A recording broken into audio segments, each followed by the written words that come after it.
আসিল বাচ্চা, যে বাচ্চার গার মধ্যে ওই যে বন্ধুরা দেখতে পারা গানপাড়ার যে ভিডিওটা দেখাইছিলাম অগ্নিকাণ্ডের ভিডিওটা দেখুন, এই বাচ্চাটার ভিতরে নাকি জিনে ধরছে দেখুন।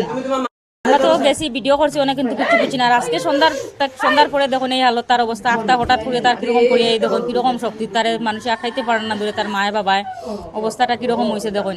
এই বাচ্চাটার ভিতরে তো জিন নাই ঢুকছে, যেটা উদলাগায় আসিল বাচ্চা, যে বাচ্চার গার মধ্যে আগুন ধরছিল, কিন্তু ওটা এখন ভাবলাম যে বাচ্চাটার গাত আগুন ধরলো একটু টুসা, আমরা একটু কিছু গরম লাগলে টুসা উঠে উঠে, তার গাত তো কিছু হয়েছে না। হ্যাঁ ওটাও এখন ভাবলাম এখন তার ভিতরে নিশ্চয়ই ভূত আসিল এর লাগিয়া, আর নিশ্চয়ই কিন্তু এখন তো দেখতে পারা দেখুন তার হালতটা কিরকম অবস্থাটা কিরকম। আর একজন তাই মনে কবিরাজ আইসুন, তানে জলুল দিরা এই পর থেকে তার সিটা দেওয়ার, তারা গড়ে আওয়ার পর থেকে মানে মুলা। আর যখন তার অবস্থাটা কিরকম, তার মায়ের খানটা খুব খারাপ লাগে। আর এটা সম্ভবত যে কোনো বাচ্চারা আপনারাও সাবধানে রাখবা, সন্ধ্যা দুপুর একটু বুঝিয়া খেলাধুলা যখন যায় বা যায় একটু দেখবা তারে, আর করবা মানুষরে মানে বাচ্চারা দেখুন, একটা বাচ্চার যদি এরকম অবস্থা হয়, মা বাবার হালতটা কিরকম হয়। তার এখন তার ওই যে কবচ বান্ধিয়া দিরা হাতের মধ্যে, কবচটা বান্ধিয়া তার বাবাই দিরা। আর আগুন লাগার ভিডিওটা দেখাইলাম আমি, বাইরে আবার আগুন লাগছে, ভিজা কাপড়ের মধ্যে উঠানো রাখা আছিল। ওই যখন পিতা একটা ধরছে তার মায় মানে ছুটাইতে পারে না, এত শক্তি তার ভিতরে দেখুন দেখুন কিরকম পড়ে, মানে এটা ছুটাইতে পারে না।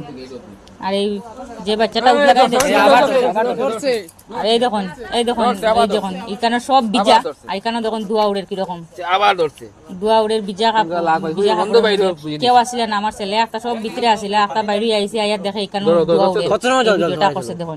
তো রাত্রে লাগি আমি গেছি না, আমার ছেলে গেছে আর আমার হাজবেন্ড গেছে গিয়া উঠাইছে। কালকে আমি গিয়া বাকি আরো উঠাইমু দেখবা। আর ভিডিওটা শেয়ার করবা বেশি বেশি করে, শেয়ারটা কেন করতে যেন আমার ভিডিও বাইরে তো এমন নাই। আজকালকে দেখুন, আজকে আপনার বাচ্চাও আছে, আমারও একটা ছেলে আছে, কোন সময় কিতাব হইতে পারতা না। আর বেশিরভাগ বাচ্চারা দেখুন আজকে কালকে তারা খেলার যায় কোন টাইমে কোন সময়, ওটা একটু খেয়াল রাখবা আর দেখবা। আর যে কোনো টাইমে দুপুর সন্ধ্যা একটু খেয়াল রাখবা সবসময় বাচ্চারা। আর যখন তারা পটি উটি করে তখন তারা দেখবা যেন যখন তারা মানে সেপ দিত। আর ওই দেখুন দুয়াটা কিরকম উড়ে, দুয়াটা আরো বাড়বো দেখবা, দুয়াটা আরো বাড়বো, কিন্তু এটা সব ভিজা। আপনার দিনেও তো দেখাইছিলাম যে নিকানো সব বাইরে রাখা, এটা সব ভিজা, তারা আবার ভিজাইছিল। আর এখন দেখুন ধোঁয়াটা আবার বাড়বো, খুব খারাপ লাগে জিনিসটা দেখিয়া। কিন্তু নিজে তো গিয়া ভিডিও করছি, কিন্তু ভাবতে পারছি না যে এই বাচ্চাটার ভিতরে এরকম হইব। আজকে এমজিওর তরফ থেকে আইয়া বাচ্চাটারে কাপড় চুপড়ও দিছেন না, খুব ভালো লাগছে দেখিয়া, যেন তার কাপড় চুপড় সব জ্বলি গেছে, গিয়া পড়ার মতো নাই। আর এখন দেখুন